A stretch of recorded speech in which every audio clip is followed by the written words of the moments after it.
Friends, आज मैं आपके लिए लेके आई हूँ एक ओडिया स्पेशल रेसिपी जिसको बोलते हैं घांटो। ये प्योरली वेज होती है। यहाँ पे जैसे आप देख सकते हैं मैंने वेजिटेबल्स को कट कर लिया है और यहाँ पे चना दाल को भिगो के रखा है। अभी मैं इसको कुकर में बनाने वाली हूँ। तो सबसे पहले मैंने डाला ऑयल, उसको हीट किया। हीट करने के बाद इस पर मैं डालने वाली हूँ राई, ज़ीरा, तेज पत्ता और 2 सूखी मिर्च। और इसके बाद हम इसको, ये देखिए 2 तेज पत्ता एंड अब इसको डालने के बाद हम इसको अच्छे से फ्राई करेंगे।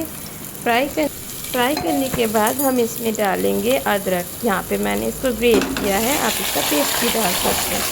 फिर मैंने कट किया हुआ वेजिटेबल्स, जो भी वेजिटेबल्स अवेलेबल हो आप डाल सकते हैं। तो फिर इसको मैंने अच्छे से फ्राई किया। फ्राई करने के बाद और जो यहाँ पे टेम्परेचर है थोड़ी हाई है, सो मीडियम रखिएगा आप, नहीं तो जलने का चांसेस है। तो इसके बाद मैंने डाला इसमें नमक एज पर टेस्ट।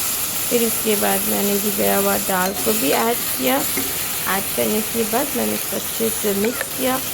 मिक्स करने के बाद अभी जो नेक्स्ट है वो है मसालों की बारी। तो मैंने एक एक करके मसाला डाला। पहले धनिया पाउडर, फिर उसके बाद मैंने डाला इसमें हल्दी। अब इसके बाद मैंने डाला थोड़ी सी लाल मिर्च पाउडर, सिर्फ कलर के लिए। और इसके बाद मैंने पानी ऐड किया और कुकर में इसको मैंने 2 से 3 विसिल दिया और हमारी रेडी स्पेशल रेसिपी।